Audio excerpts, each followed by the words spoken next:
The first time I saw Jennifer sneaking out at 3 a.m., I convinced myself I was seeing things. After all, I'm 68 years old and my eyes aren't what they used to be. But the second time, there was no mistaking it. If you're new here, subscribe now because this story will leave you absolutely floored. I'm Margaret Walsh, and I've been living with my son Michael and his wife Jennifer for the past 6 months, ever since my hip replacement surgery made living alone impossible. They insisted I move in, wouldn't take no for an answer. "Mom, you raised me by yourself after Dad died," Michael had said. "It's our turn to take care of you." Their 3-bedroom ranch house in Cedar Falls, Iowa isn't fancy, but it's home. Michael works at the John Deere plant, same as his daddy did for 30 years. Jennifer's a dental hygienist, or at least that's what I thought until I started noticing things that didn't quite add up. It started innocently enough. About 2 months ago, I woke up thirsty as a dog in July, probably around 2:30 in the morning. Our old house creaks something awful, so I heard Jennifer's footsteps clear as day padding down the hallway. I figured she was headed to the bathroom or maybe getting water herself. But then I heard the jingle of car keys. I pulled back my curtain just in time to see her Honda backing out of the driveway, headlights off until she reached the street. Now, I'm not one to jump to conclusions. Lord knows I learned that lesson the hard way with my own mother's paranoia, but something about the whole scene felt wrong. Sneaking out at that hour, lights off, moving like she didn't want to wake the neighbors or her own husband. I didn't sleep a wink the rest of that night. Just lay there staring at the ceiling, my mind running through possibilities like a hamster on a wheel. Was she sick and didn't want to worry us, having an affair? Good grief, the thought made my stomach turn. My Michael worshipped the ground that woman walked on. Jennifer came back around 5:30, just before Michael's alarm would go off. I heard her creep back in, quiet as a church mouse. At breakfast, she looked tired but cheerful as ever, chatting about some dental conference coming up. "Sleep well, Margaret?" she asked, pouring me coffee. "Like a baby," I lied, watching her face for any sign of guilt or deception. "Nothing, just that same sweet smile she always gave me." A week went by before it happened again. This time I was ready, planted by my bedroom window like a CIA operative. Sure enough, 3:15 a.m., out she went. I watched those taillights disappear down Maple Street, my heart sinking. The next morning, I casually asked, "Jennifer, honey, you feeling all right? Thought I heard you up in the middle of the night." She barely glanced up from her scrambled eggs. "Oh, you know how it is, sometimes I just can't sleep." Went downstairs to watch some TV so I wouldn't wake Michael. Another lie, I'd checked the living room at 4 a.m., no sign she'd been there. The blanket on the couch was folded exactly how I'd left it the day before. That's when I started what my book club friends would call snooping, though I prefer to call it concerned investigation. If you're finding this story gripping so far, don't forget to hit that subscribe button. Trust me, you won't believe where this is headed. I started paying closer attention to Jennifer's comings and goings. She'd leave for her job at Dr. Morrison's dental office at 7:30 every morning like clockwork, come home around 6 o'clock most evenings. Nothing unusual there, but there were odd gaps in her schedule that didn't quite line up. "I've got a late appointment tonight," she'd say, or "the office is doing inventory, so I'll be home around 9. Michael never questioned it. Why would he? They'd been married for 8 years, together for 10. She'd never given him reason to doubt her. But I'm not a wife looking through rose-colored glasses. I'm a mother-in-law with time on her hands and a growing suspicion something was rotten in Cedar Falls. One afternoon while Jennifer was at work and Michael was pulling overtime, I did something I'm not proud of. I went into their bedroom and started looking around, not tearing the place apart, mind you, just looking. At first, I didn't find anything unusual. Their closet was neat as a pin, dresser drawers organized. Jennifer always was tidy, but then I noticed a shoebox on the top shelf pushed way back behind Michael's old baseball glove collection. My hands shook as I pulled it down. Inside was about $3,000 in cash, all 20s and 50s bundled with rubber bands, and underneath the money, a cell phone I'd never seen before. One of those cheap prepaid ones they sell at gas stations. Sweet Jesus in heaven, my mind immediately went to the worst places. Drug dealing, an affair, was she in some kind of trouble? The cash alone was enough to make my head spin, but that burner phone sealed it. Nobody has a secret phone unless they're hiding something serious. I put everything back exactly how I found it and sat on their bed, my heart hammering against my ribs like it was trying to escape. What was I supposed to do with this information? Tell Michael and potentially blow up his marriage based on suspicion? Keep quiet and watch my son get hurt? That night at dinner, I studied Jennifer like she was a puzzle I needed to solve. She looked the same as always, honey blonde hair in a neat ponytail, those kind blue eyes that crinkled when she smiled, talking about her day like nothing in the world was wrong. Mrs. Henderson came in today for her cleaning, she was telling Michael. You remember her, used to run the flower shop on 3rd Street. Anyway, she asked about you, said to tell you hello. Michael grinned at her, reaching over to squeeze her hand. That's nice, babe. Did you tell her I'm still the world's worst gardener? They laughed together, comfortable and easy. Looking at them, you'd never guess one half of this partnership was sneaking out in the dead of night with wads of cash and a burner phone. I excused myself early, claiming my hip was acting up. In truth, I couldn't stand to watch them anymore, knowing what I knew. It felt like being at a funeral before the person had died. Orchestrated narrative tension, character conflict, and strategic engagement hooks. I need to continue building tension while keeping the reader hooked. Let me add more suspicious discoveries and internal conflict for Margaret. I should also place another CTA soon. Over the next 2 weeks, I became a woman possessed. I started keeping a journal, documenting every time Jennifer left the house outside her normal schedule. The pattern was clear as day. At least 3 nights a week, sometimes 4, she'd slip out between 2 and 4 a.m. She was usually gone for 2, sometimes 3 hours. I also noticed she'd started dressing differently on certain days.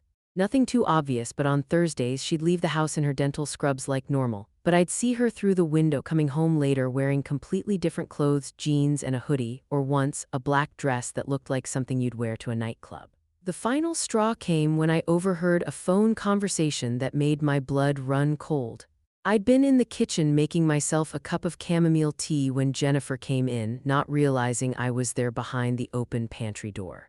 She was on that burner phone and her voice was low, urgent. I can't keep doing this much longer, she whispered. Someone's going to notice. Michael's starting to ask questions about why I'm so tired all the time. There was a pause while whoever she was talking to responded. I know, just a few more weeks. You said that last month. Yes, I understand it's for a good cause, but look, I have to go. Same time Thursday. She hung up and I heard her footsteps retreating toward the bedroom. I stood there in that pantry, knees shaking, tea forgotten.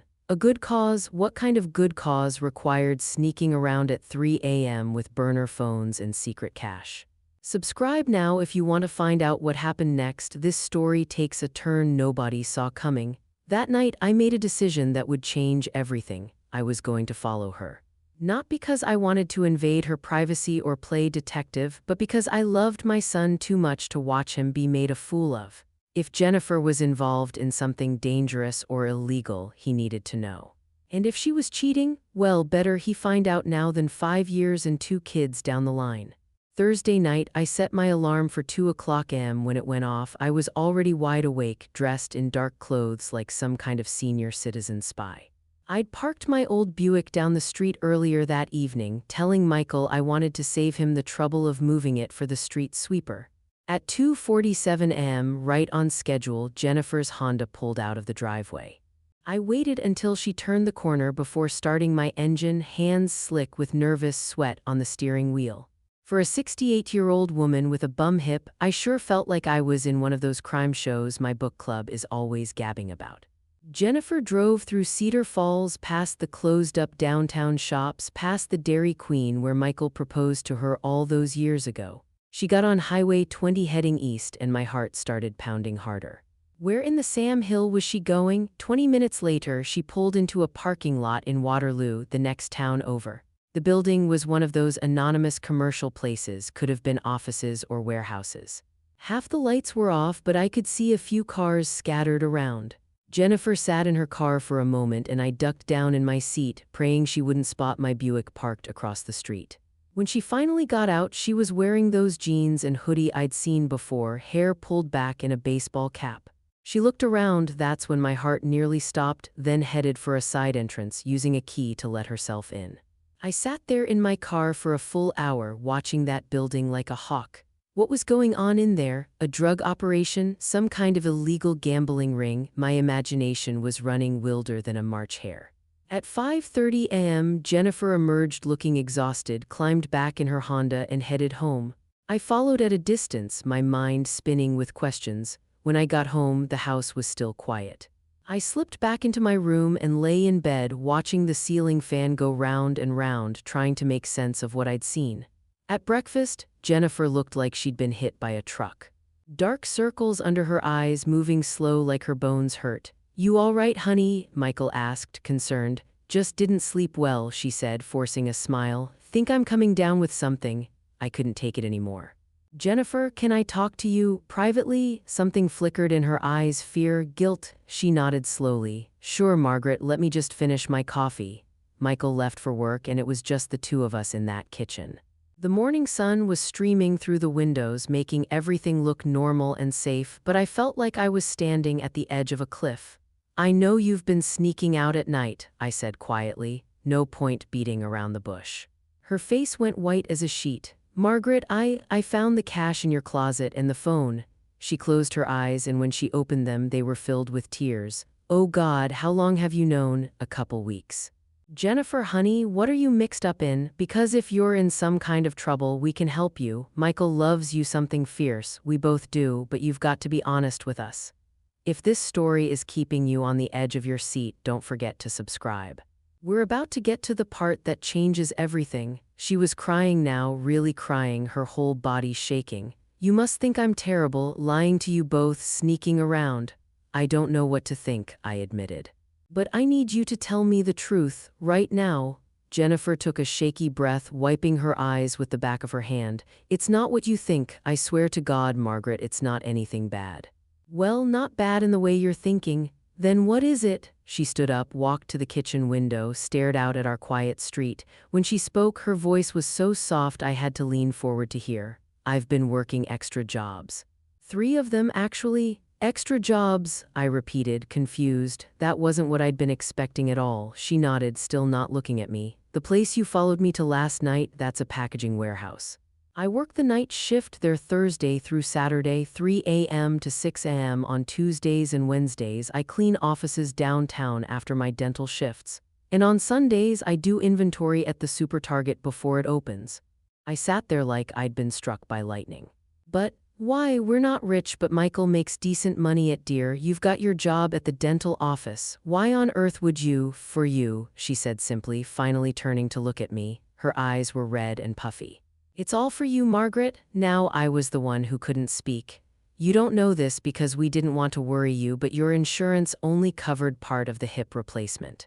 There's still about $40,000 in medical debt. And your medications, they're $800 a month even with Medicare. Michael's been picking up every overtime shift he can, but it's not enough. We're drowning, Margaret. The house payment, the medical bills, the everyday expenses." She pulled out a chair and sat down heavily. "A few months ago, I started looking for ways to make extra money. Found that warehouse job first. It pays $18 an hour, and since it's graveyard shift, nobody from our lives would see me there. Then I picked up the cleaning gigs. The Target thing just started last month." "The cash in the closet?" I asked weakly. "My emergency fund. I've been saving every penny from the extra jobs, keeping it separate so I wouldn't be tempted to spend it. I was going to surprise Michael for your birthday next month, make a big payment on your medical bills. Maybe even pay them off completely if I kept going through Christmas. And the phone? The warehouse manager insists all night shift workers have a way to be reached.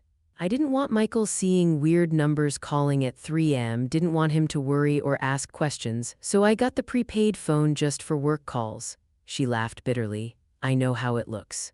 Like I'm some kind of criminal or worse." My head was spinning. All this time, all my suspicions and worry and following her around like some kind of detective, and she'd been working herself to the bone for me. "Jennifer," I whispered, my own eyes filling with tears now. "Honey, you can't keep this up. You're exhausted. You're running yourself ragged." "I know," she admitted. "But what else can I do? I can't let Michael kill himself with overtime. I can't watch you worry about money when this is all because of your surgery. You need those medications, Margaret. Your doctor said." "I know what my doctor said." I stood up and went to her, pulling her into a hug like she was my own daughter. But working yourself into an early grave isn't the answer. Does Michael know any of this? She shook her head against my shoulder. He thinks I'm just at the dental office, maybe doing some extra shifts there. He has no idea about the other jobs. I knew he'd make me quit if he found out. You know how he is, always wanting to be the provider, take care of everything himself. That was true enough. My son had his daddy's stubborn pride, thinking it was his job to shoulder every burden. Well, he's about to find out, I said firmly, because we're going to tell him together, tonight. Margaret, no, yes. This family doesn't keep secrets from each other. I just learned that lesson the hard way myself. I pulled back and looked her in the eye. You've been carrying this load alone, and it's not fair. Not to you, not to Michael, and certainly not to me. We're going to sit down together and figure this out, all of us. If you're loving this story, make sure you're subscribed. You won't believe how this family solves their problem. That evening, when Michael came home from work, Jennifer and I were waiting at the kitchen table. He took one look at our faces and went pale. What's wrong? Is someone sick? Is it? Sit down, son, I said gently. Nobody's sick. But we need to have a talk. For the next hour, Jennifer laid it all out. The medical debt I hadn't known the full extent of, her extra jobs, the exhaustion she'd been hiding. Michael sat there, his face going through a dozen different expressions: shock, anger, guilt, sadness. Why didn't you tell me? He asked Jennifer, his voice rough with emotion. We're supposed to be partners. We're supposed to handle things together. Because I know you, Michael, she said softly. You would have tried to take on even more work yourself. You would have felt like you were failing somehow, which is ridiculous, but that's how your brain works. He couldn't argue with that. Instead, he reached across the table and took both her hands. I'm so sorry. I'm sorry you felt like you had to do this. I'm sorry I didn't notice. I'm sorry. Stop, she interrupted. We both made mistakes. You keeping the extent of the debt from me keeping my jobs from you, your mother keeping her concerns to herself for weeks. They both looked at me. Guilty, I admitted. I should have just asked you straight out instead of playing Nancy Drew, but in my defense, you did look pretty suspicious with that burner phone.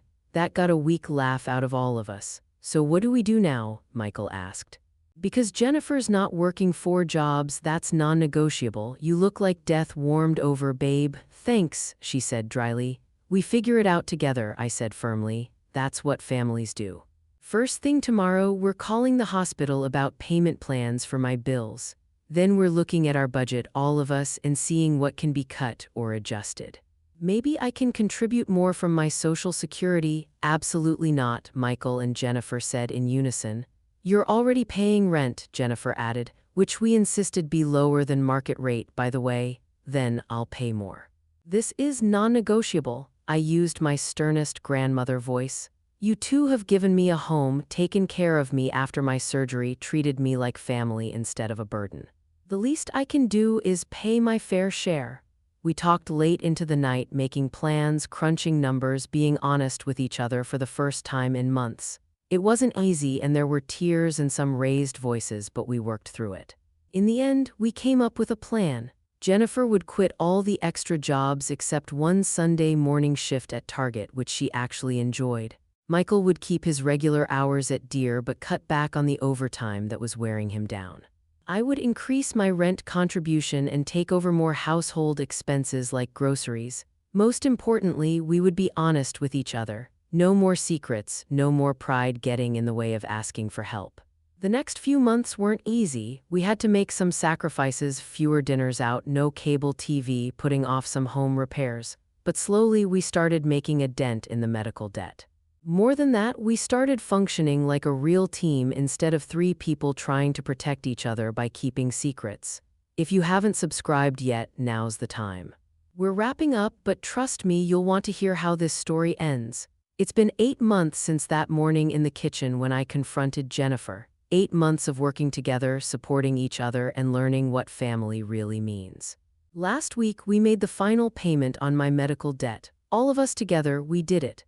Jennifer framed the receipt and hung it in the kitchen, calling it our family victory. I'm sitting at that same kitchen table now, watching Jennifer cook dinner while Michael plays with their new puppy in the backyard. They found out last month they're expecting their first baby, a girl, due in March. Jennifer's glowing with happiness, no longer exhausted and running on fumes. Michael's been taking evening classes at the community college, working toward a management position at Deere. And me? Well, I've learned that sometimes the scariest conversations lead to the biggest breakthroughs.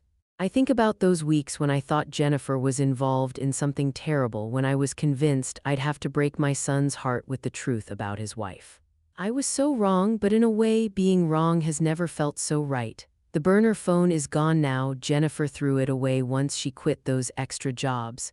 The cash fund we'd built up together went toward a crib and nursery furniture for the baby. The secrets and lies have been replaced with Sunday morning budget meetings over pancakes and honest conversations about worries and fears.